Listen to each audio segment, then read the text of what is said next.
Hey guys, welcome back to Emlyn and Mix. Just a really quick video I want to do for you guys, just on the update for Universal Audio and the Apollo Central software with Softube's Console 1 fader and Universal Audio working together harmoniously with the software Apollo Central.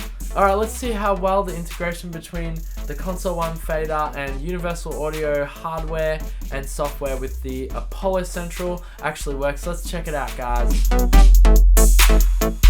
Alright, so you can see here I've got the screen up, and actually I've got a Reason project just open here just so we have some audio I can play in the background.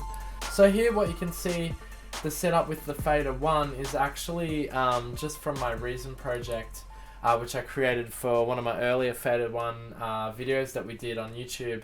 So if we have a look here at my track, you'll see that what we're looking at here with the Fader 1 is actually through the Fader 1 or the Console 1 software environment.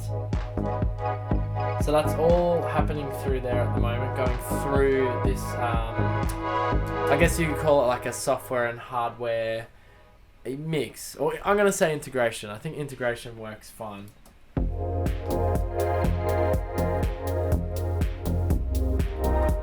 Alright, so that's cool and that's really awesome being able to work in the environment of the Fader 1. But what is this Apollo Central and how does it work? Well, actually I've got the Apollo X6, and one of the features which I missed when I originally got the Console 1 fader was the Apollo Central, which was working on Console 1. Now they've just done the update so it works with the Console 1 fader, and I'm just about to show you how that works. So how you actually turn on Apollo Central, there is a shift button here and a mode. You probably do shift and mode. You can probably do it on here as well. Shift. Okay, yeah, it works exactly the same as it does on the Console 1. So you hold down shift and then you press mode, and now what this does is it takes us over to Apollo Central, which essentially now we're controlling all of our software environment here with the Universal Audio mixing desk and the hardware.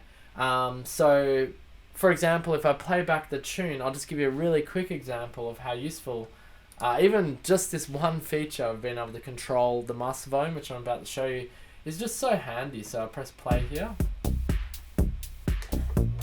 So the desk actually isn't correlating with the Fader 1 software anymore. This is all Apollo Central. So we jump over to, let me have a look here. Where am I? What page am I on? Wow, it's so many pages. Alright, so this now is my master. So for my speaker out.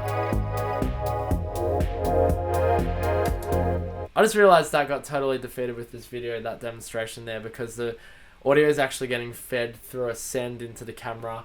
Anyway, I don't know how I'm going to demonstrate that, but basically what this fader is now controlling is my master volume on my Universal Audio. So when I turn that up, you can see on the screen there, it turns it up, and when I turn that down, it turns it down. But that's not all it can do. You can get into individual channels here from your Universal Audio mixer, and let's give you another example. I can mute, for example, channel 1, you can see it mutes. Mute channel 3, mute them all. Why not? I can solo them. Like, this is just so cool. And you can see it correlates directly into Universal Audio's software. I can pull these down if I want. Pull them up.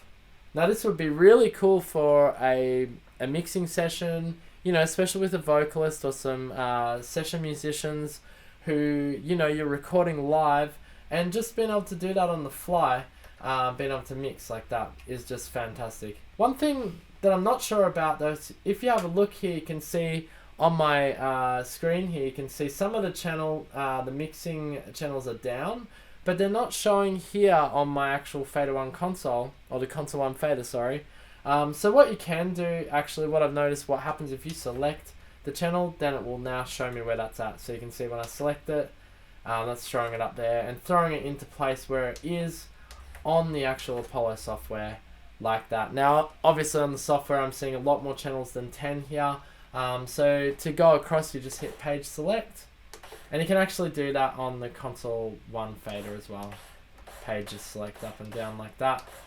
Actually, what is also very cool is, now say we want to select, for example, let's select track 3, and again I can do that on here. I just like having the use of both the console 1 up here and the console 1 fader. But for example, if I choose track 3, which I've done here, and if I keep pressing select, it actually goes through the different plugins that I've got, universal audio inserts I've got on that channel. So for example here, this is just, let's have a look here. So the channel is obviously the first one. I hit select again. Yeah, that takes me to the UA610B. And now I have full control over that plugin. Now I have done this in another video. It's just exciting to be able to do that. Let's see if the fader 1 actually plays a part. No, so that's only controlling my volume like that. There you go. So you can see I'm controlling the actual knob on the screen via the hardware here on Softube's console 1. So it's very nifty. Hit select again. We'll pull up the plugin I've got here. This is the LA2AL, I think it is. And again, if we have a look at the software here, and I can see I've got 3 things I can control. So I've got the gain. So I got input gain here, and we've got some volume. It's not really correlating on the screen there. Let's just see if we can get that.